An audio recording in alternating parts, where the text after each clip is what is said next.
நம்ம இப்போது அரைக்கீரை செய்ய போகிறோம். அரைக்கீரையை முதல்ல எப்படி சுத்தம் பண்ணுறதுன்னு பார்த்துக்கலாம். இப்போது இந்த அரைக்கீரையை வந்து நம்ம இப்படி கிள்ளிக்கணும். தெரியாதவங்களுக்கு நான் சொல்கிறேன், இதை இப்படி கிள்ளிக்கணும். இதை கிள்ளி இது மாதிரி தண்ணியில் போட்டு சுத்தம் பண்ணி வச்சுக்கணும். தக்காளி ஒரு 5 தக்காளி எடுத்து வச்சுருக்கேன். ஒரு 3 பச்சை மிளகாய் எடுத்து வச்சுருக்கேன். ஒரு சின்ன லெமன் சைஸ் புளி எடுத்து வச்சுருக்கேன். அரைக்கீரையை கழுவி சுத்தம் பண்ணி வச்சுருக்கேன். இது எப்படி செய்யுதுன்னு பார்க்கலாம்.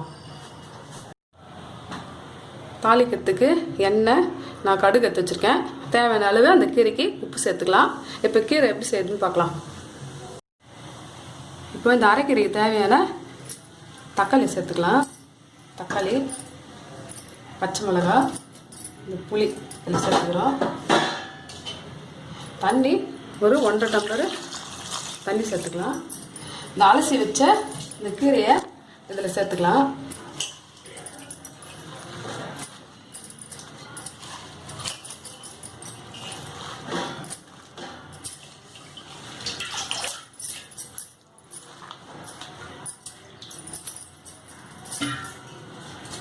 இந்த கீரை மூடி வச்சலாம். கொஞ்ச நேரம் நல்லா வேகட்டும். கீரை நல்லா வெந்துச்சு. நல்லா பச்சை நிறம்லாம் மாறி நல்லா கீரை, தக்காளி, பச்சை மிளகாய் எல்லாம் நல்லா வெந்துடுச்சு. கீரையை நம்ம இப்போ கடைஞ்சிக்கலாம். அரைக்கீரையை நான் மிக்சியில் அடிச்சிருக்கேன். நீங்கள் சட்டியில் வேணாலும் போட்டு கடைஞ்சிக்கலாம். நான் சட்டி இப்போ இல்லைன்றதுனால இதில் நான் கடைஞ்சிருக்கேன். மிக்சியில் இந்த கீரையை இதில் சேர்த்துக்கலாம். இப்போ இந்த கீரையை தாளிச்சிக்கலாம். ஒரு 2 டீஸ்பூனு எண்ணெய் ஊற்றிருக்கேன்.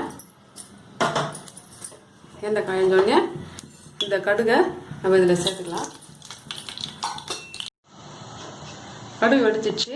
ஒரு 2 பல்லு பூண்டு தட்டி வச்சுருக்கேன். இதை இதில் சேர்த்துக்கலாம். இதை தாளிச்சதை இதில் சேர்த்துக்கலாம். அரைக்கீரை, சுவையான அரைக்கீரை. இந்த கீரைக்கு தேவையான உப்பு சேர்த்துக்கலாம்.